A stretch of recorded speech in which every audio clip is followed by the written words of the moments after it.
Kevin came to us straight from prison, his muscles all built up. You should have seen those perfect pecs, those biceps, under skin the color of milk chocolate, his eyes all hot mischief, light brown, so pale the light came through when he turned to the side. I haven't seen a woman in a long time, he said, seated on the edge of my desk. He was short but strong, all skinny legs and powerful arms, narrow waist, wide shoulders. I was running things in those days. I was 1 year clean. We gave housing to addicts who had no place to go. Well, Kevin had no place to go. He was in the habit of burning all his bridges. And there he was on the edge of my desk, making me laugh, heat rising off him like steam, hard to resist. He moved into my house. Didn't understand half of what I said unless I limited my vocabulary. He only finished the 6th grade, but I was crazy for the way he looked at me. I was the closest thing to a straight chick he ever had. No crimes, no jail time, no track marks. To Kevin, I was a real find. So he really tried, got a job as a carpenter's assistant. You never saw anybody so proud of a tool belt, thrilled to take me out to dinner, buy me flowers. But he couldn't stay sober.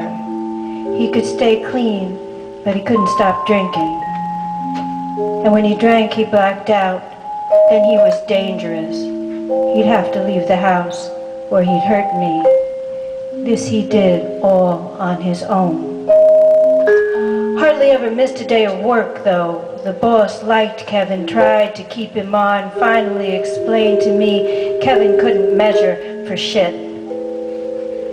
His boss kept trying to show him how, but he couldn't do it. After he lost his job, he didn't tell me for days, just started drinking and disappeared. Then my camera disappeared too. In its place, I found an expensive teddy bear, $100 bill in its hand.